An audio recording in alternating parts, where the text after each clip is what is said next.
ဆရာပါဝင်ဆရာလနာတွေဒီတန်တရားလျှောက်မှာရှေလျားဆိုတာဒုက္ခတွေဘာကြောင့်ခံစားနေရလဲဆိုတာရဲ့ဘာကြောင့်အဲ့လိုဒုက္ခတွေဖြစ်ရတယ်ဆိုတာရဲ့ပြီးတော့အဲ့ကနေဘယ်လိုလမ်းကြောင်းတွေလွတ်မြောက်အောင်လုပ်ရမလဲဆိုတာကိုဆိုတော့ပတ်သက်ပြီးဆရာတို့လေ့လာနေရတော့ပဋိစ္စသမုပ္ပါပဲဖြစ်ပါတယ်အမှန်တန်ကျန်ဝင်းတဲ့တရားတစ်ခုဖြစ်တဲ့အတွက်ကြောင့်ဆရာတို့တရားထက်နဲ့လေ့လာကြတာမဟုတ်ဘဲနဲ့ပထမတရားမှာအဝိဇ္ဇာကြောင့်သင်္ခါရဖြစ်ရတယ်နောက်တရားမှာသင်္ခါရကြောင့်ဝိညာဏဖြစ်ရတယ်ဝိညာဏကြောင့်နာမရူပဖြစ်ရတယ်နာမရူပကြောင့်တလာယနာဖြစ်ရတယ်ဒါလာယနာကြောင့်ဖတ်တာဖြစ်ရတယ်ဆိုပြီးတော့အပိုင်းပိုင်းလေးလေ့လာကြတာဖြစ်ပါတယ်ဒီနေ့မှာလည်းဖတ်တာကြောင့်ဘာဆက်ဖြစ်လဲဆိုတော့ဆက်ပြီးပြည့်ပြည့်စုံစုံလေးဆရာရှင်းပြပေးအောင်ပါဖြစ်ပါတယ်ပြည့်ပြည့်စုံစုံဆိုပေမဲ့တရားတော်ကအမှန်တန်ကျန်ဝင်းတဲ့တရားတော်ဖြစ်တဲ့အတွက်ကြောင့်ဆရာပြီးမှတ်တဲ့လောက်ကိုအကောင်းဆုံးဆရာရှင်းပြမှာဖြစ်ပြီးတော့ဆရာရဲ့ရှင်းလင်းချက်ထက်ပိုပြီးတော့လေးနဲ့တဲ့အပိုင်းတွေလည်းရှိနေတယ်ဆိုတော့ဆရာလည်းနာယူသိစေချင်ပါတယ်ဆိုတော့ခါတိုင်းလူပဲဒီဟောင်းမရှိနေရှေ့ရဟာလူတွေလည်းပြန်ပြီးတော့ကောက်မယ်ပထမဆုံးတစ်ခုကဘာလဲဆိုရင်အဝိဇ္ဇ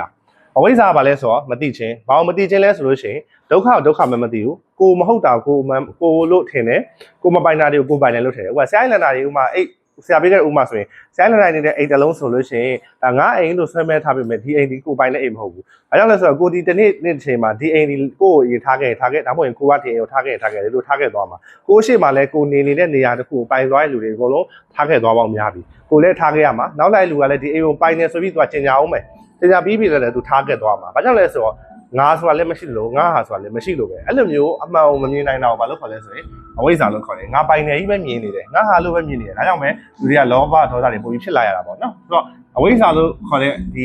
ီအမှန်မှားကိုမသိနိုင်တဲ့အကြောင်းကြောင့်ဘာတွေဖြစ်လာလဲဆိုရင်သင်္ခါရလို့ခေါ်တဲ့ကံတွေဖြစ်လာတယ်ကံတွေဆိုတာကိုကံဒီပဋိစ္စသမုပ္ပါမှာသင်္ခါရလို့သုံးတယ်ဒီသင်္ခါရဆိုတာကံဆိုတာကုသိုလ်ကံလည်းဖြစ်နိုင်တယ်အကုသိုလ်ကံလည်းဖြစ်နိုင်တယ်ဒါပေမဲ့ကုသိုလ်အကုသိုလ်ကံကိုဘာကြောင့်ဖြစ်မိစေလဲဆိုရင်မသိချင်းတောင်လုပ်တယ်ကုသိုလ်လုပ်တယ်ဆိုရင်တောင်မှနော်နောက်ဘဝမှာနေရာကောင်းလေးတစ်ခုရအောင်လို့ချမ်းသာအောင်ဆိုရဲဒီစွမ်းစမ်းစိတ်ကလေးနဲ့လုပ်တယ်အဲ့လိုမျိုးမသိချင်းကြောင့်နောက်ဘဝမှာရာခြင်းဘဝရနေခြင်းကဒုက္ခပဲဆိုတော့မမြင်တဲ့အတွက်ကြောင့်အဲ့လိုစိတ်နဲ့လုပ်တာဖြစ်တဲ့ကြောင့်ဒီလိုကံတွေကလည်း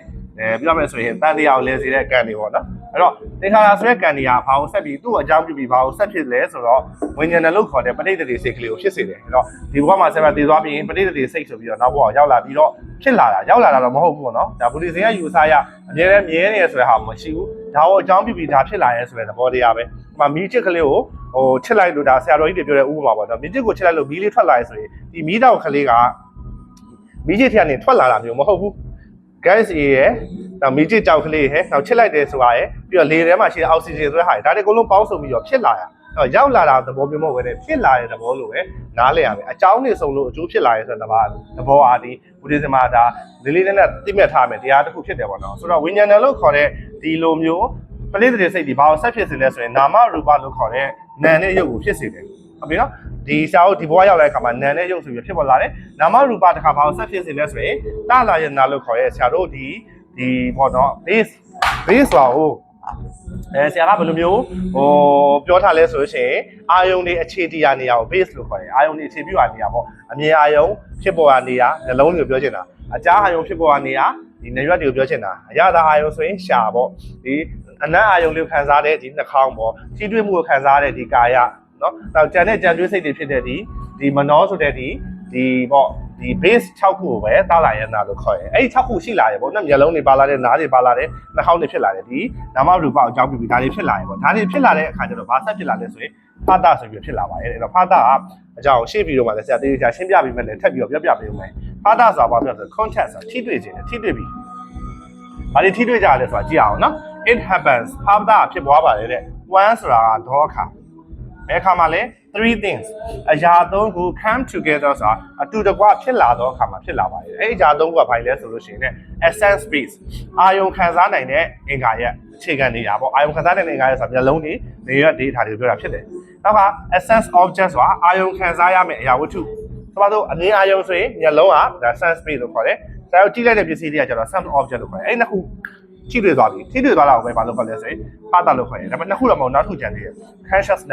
consciousness သိစိတ်ပေါ့ကမြင်တယ်လို့သိလိုက်တယ်တကယ်လို့စိတ်သာမရှိဘူးတင်နေတဲ့လူတယောက်ဆိုရင်မျက်လုံးပွင့်နေပြီမလဲသူမြင်မှာမဟုတ်တော့ဘူး sense base ရှိတယ် sense object ရှိပြီလေ consciousness သူ့မှာမရှိတော့ဘူးပေါ့နော်ဒါပေမဲ့ဒီသုံးခုပေါင်းစုံတဲ့အခါမှာဘာဖြစ်လာလဲဆိုရင် contact လို့ခေါ်တယ်ထိတွေ့မှု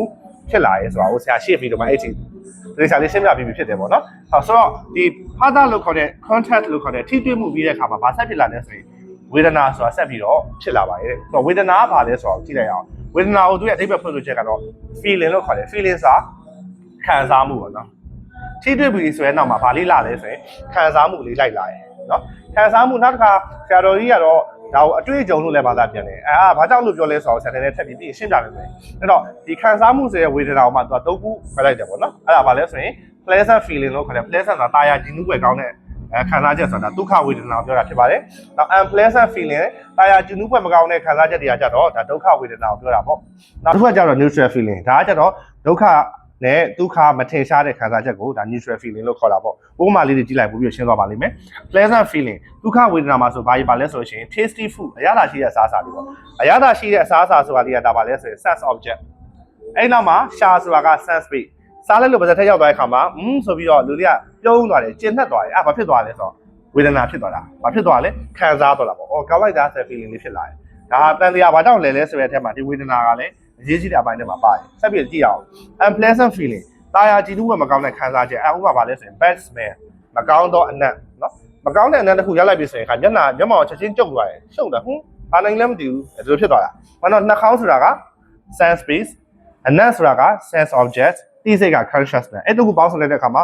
ဘာနိုင်လဲမသိဘူးဆိုပြီးတော့ရှုံ့မဲ့ပြီးတော့မကောင်းတဲ့ခံစားချက်ကြီးဒုက္ခဝေဒနာကြီးဖြစ်သွားရင်ပေါ့နော်အဲ့ဒါတော့ unpleasant feeling ဆိုတာဖြစ်လာတယ်တဲ့နောက်ခါကျတော့ neutral feeling ကကြတော့ဒီဒုက္ခနဲ့ဒုက္ခမထင်ရှားတဲ့ခံစားချက် ordinary sound စာပုံမှန်ကြားနေတဲ့အတန်တွေပေါ့ဒါတော့မှတော့ဆရာတို့ဒီနေ့ထိုင်ပြီးလမ်းလျှောက်သွားတဲ့အချိန်မှာအတန်တွေနားတဲ့ဝင်တော့ဝင်လာတယ်ဒါပေမဲ့အဲ့အတန်တွေမှာဆရာတို့ကဒါတွေကတာယာကြည်နူးပွဲဆိုပြီးတော့လည်းထင်ရှားမဟုတ်ဘူးစိတ်ဆိုးစရာလို့ဆိုရဒုက္ခလည်းမဟုတ်ဘူးအဲ့ကြားထဲမှာပဲဒီတိုင်းကြားနေရတဲ့ပုံမှန်အတန်တွေပုံမှန်မြင်တွေ့မှုတွေပုံမှန်ထိတွေ့မှုတွေဒါတွေကိုတော့ဘာလို့ခေါ်လဲဆိုရင် neutral feeling လို့ခေါ်တယ်ဒါဒုက္ခနဲ့ဒုက္ခမထင်ရှားတဲ့ခံစားချက်ဆိုပြီးတော့ဒီဝေဒနာမှာ3မျိုးထပ်ပြီးတော့ပိုင်းထတာဖြစ်ပါတယ်ဆိုတော့အပိုင်းဆက်ပြီးလာမယ်ဆိုလို့ရှိရင်ကျွန်တော်ထိတွေ့မှုကြောင့်ပဲထိရောက်လာပြီလို့ဆိုရင်ဝေဒနာခံစားလာပြီအဲ့ဒီခံစားမှုရဲ့နောက်မှာဘာတွေဆက်ဖြစ်လာမလဲဆိုတာကိုလည်းနောက်နေ့မှာဆရာပြည့်စုံလုံးလေးဆက်ပြီးရှင်းပြအောင်မှာပဲဖြစ်ပါတယ်ချုပ်လိုက်တော့ father is the median of senses and object father ဆိုတာတဲ့ sense လို့ခေါ်တဲ့အာယုံတွေနဲ့ object လို့ခေါ်တဲ့အရာဝတ္ထုတွေရဲ့ meeting တွေ့ဆုံခြင်းပါတဲ့နော်ဝေဒနာကကြတော့ the feelings ဆိုတာခံစားချက်တဲ့ that's arises ဆိုတာပေါ်ထွက်လာတယ်တက်ကတော့ that's arises ဆိုတာပေါ်ထွက်လာတော့ afterwards ဆိုတာနောက်ပြီးတော့ပေါ့နော်ဒီထိတွေ့ပြီးတာနဲ့ဒါပေမဲ့တပြိုင်နက်တည်းလို့လည်းယူဆလို့ရတယ်နော်ထိတွေ့ပြီးတာနဲ့ဘာဖြစ်လာတော့လဲပေါ်ထွက်လာတော့ခံစားချက်ကိုတော့ဘာလို့ခေါ်လဲဆိုရင်ဝေဒနာလို့ခေါ်တယ်ဒါပေမဲ့ဝေဒနာကိုဆရာတော်ကြီးကခံစားမှုလို့လည်းမှတ်တယ်လို့တော့အတွေ့အကြုံလို့လည်းမှတ်ရတယ်လို့